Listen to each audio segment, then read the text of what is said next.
ایک اور قاری صاحب کے حوالے سے لاہور سے ہی اطلاع یہ حفظ کرنے والے بچے کو باقاعدہ مارا پیٹا اور تشدد کا نشانہ بنایا۔ جب پولیس والد کی اطلاع دینے پر موقع پر پہنچی ہے تو قاری صاحب نے دوڑ لگا دی اور بھاگ گئے۔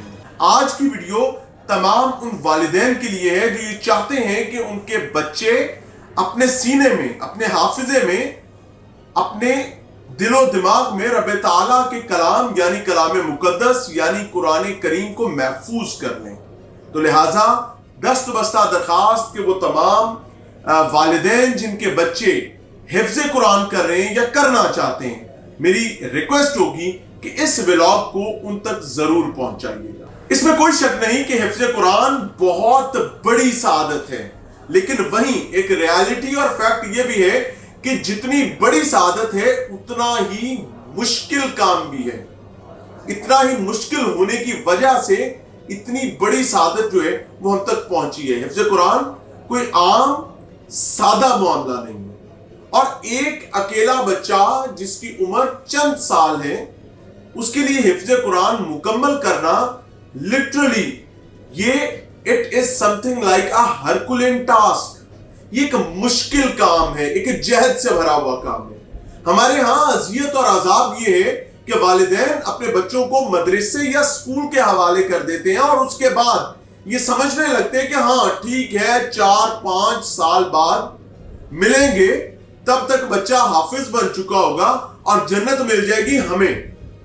بھائی ایک چیز کو سمجھنے کی کوشش کریں کہ اگر آپ اس معصوم اور چھوٹے ذہن کو حفظ قرآن کی راہ پر ڈالنا چاہتے ہیں تو اس کو صرف آپ کی ضرورت ہے۔ اس کو قاری صاحب مدرسے کے علاوہ گھر پر وہ ماحول چاہیے جس میں حفظ قرآن کا اہتمام ہو سکے۔ اس کو وہ ماں چاہیے جو مدرسے سے واپس آنے کے بعد اس سے قرآن کریم کا سبق سن سکے، نئے سبق سبکی یا تختی کو یاد کروا سکے۔ اس کو وہ باپ چاہیے جو اس پر شیر کی نگاہ رکھ سکے، اس کے لیے ایک جانب شیر کی نگاہ رکھتا ہو اور وہیں اس کے لیے اتنا نرم ہو کہ جب یہ بچہ تھکاوٹ کا احساس محسوس کرنے لگے، جب اس کو لگنے لگے کہ میں کسی مشکل راستے سے گزر رہا ہوں، تو اس کا باپ، اس کے باپ کی گود، اس کی ماں کا سایہ اس کے لیے آسانی اور عافیت کا کام کرے۔ لیکن ہمارے ہاں اذیت اور عذاب یہ ہے کہ نہ والد اپنی ان پٹ دینے کو تیار ہوتا ہے، نہ والدہ اپنے ان پٹ دینے کو تیار ہوتا ہے۔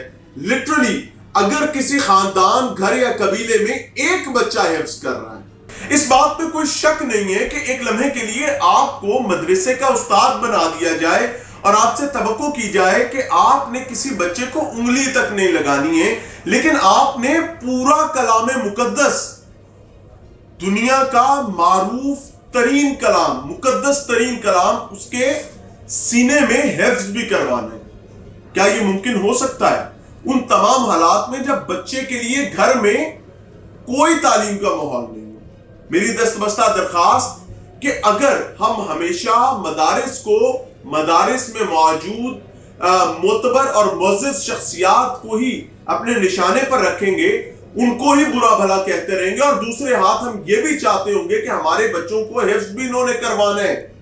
کیوں؟ کیونکہ ہم نے بچہ مدرسے میں ڈال کر حاتم طائی کی قبر پر لات ماری ہوئی ہے۔ تو براہ کرم اس چیز کو یاد رکھیے گا، بچہ باغی تو ہو سکتا ہے، بچہ اس حفظ کو ساتھ لے کر چلنا، ان تمام ماحول کے باوجود جب باپ اویلیبل نہیں ہے، ماں اویلیبل نہیں ہے، بھائی اویلیبل نہیں ہے، کوئی اور گھر سے تعلق رکھنے والا شخص اویلیبل نہیں ہے، صرف قاری صاحب ہی اویلیبل ہیں، تو پھر بھائی سختی بھی قاری صاحب نے ہی کرنی ہے۔ اور پھر جب وہ سختی ہوگی تو اس کے بعد مار نہیں، پیار، قاری کا تشدد، بچہ چہرے پر نشان، لہو لہان، یہ تمام شکایات کرتے ہوئے جا کے یہ غلط ہے، لیکن نہ سجتے ہیں نہ پھبتے ہیں۔ میری دست بستہ درخواست کہ یہ 3-4 سال جس میں آپ کا بچہ حفظ کر رہا ہے، یہ آپ کی زندگی کا ایک اہم ترین مقصد ہونا چاہیے، اور اگر نہیں ہے تو برائے کرم یہ سہانا خواب مت دیکھیں۔ کیوں؟ کیونکہ آپ بچے کو ایک ایسے رستے پر چلا دیتے ہیں جہاں پر آپ اسے خود سے توقع رکھتے ہیں کہ جا پتر